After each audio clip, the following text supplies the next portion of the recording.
Hataw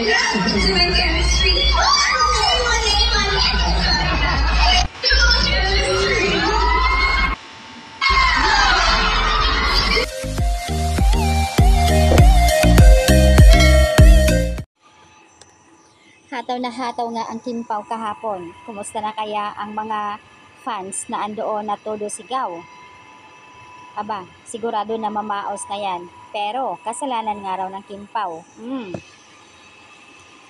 Nang hindi sila magkasama, malungkot ang mga tao. Kung ano-ano yung mga comment nila. Nakisyo iniwan ni Pao si Kim. Nakisyo sa jogging, hindi si Pao yun. Nung pangalawang jogging, hindi raw kasama si Kim. At sino ba pala iyon?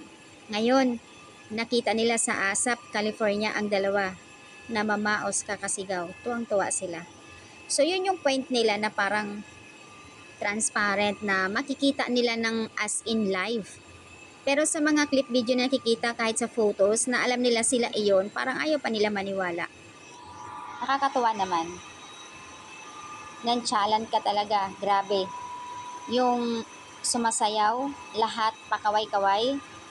Ang tindi talaga. Sabi pa ni MJ Felipe, dinugdog ng mga hiyawan audience ang Kim Pao.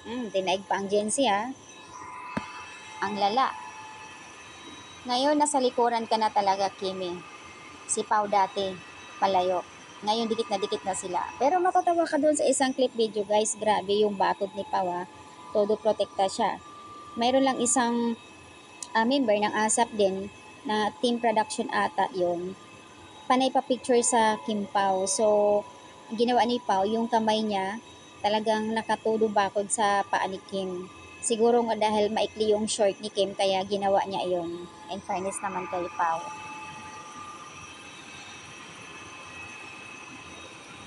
Yung hindi alam ni Pao paano magiging okay kasi sobrang kilig.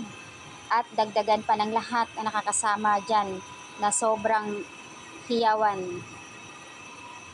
Welcome to the group talaga, Kim Pao. Grabe kayo sa family and friends. Yung hiyawan nila, sigaw nila Kim Pao. Kim Pao forever. Hello, Kim Pao. So, ayan talaga yung sigaw ng mga netizens nandoon. Makikita guys sa clip video at may nag-live kasi nakita ko din na halos doon na Kim Pao. Bira lang nakikita yung sa Donbell. Mayroon din Donbell na ipakita nilang kunting banner. Pero halos nandoon Kim Pao. At yung hiyawan nila, pag ko-compare ha, Donbell and Kim Pao, sobrang daming ng Kim Pao ng audience talaga. Mas malala pa sa Donbell. Nakikita talaga yan. Kaya yung ibang comment doon, may nagko-comment doon mas malala pa yung hiyawan nung pumasok na ang Kim Pao sa stage compare sa Donbell. Grabe, ang lakas maka-Gen Z ng Kim Pao ha. In fairness naman, congrats.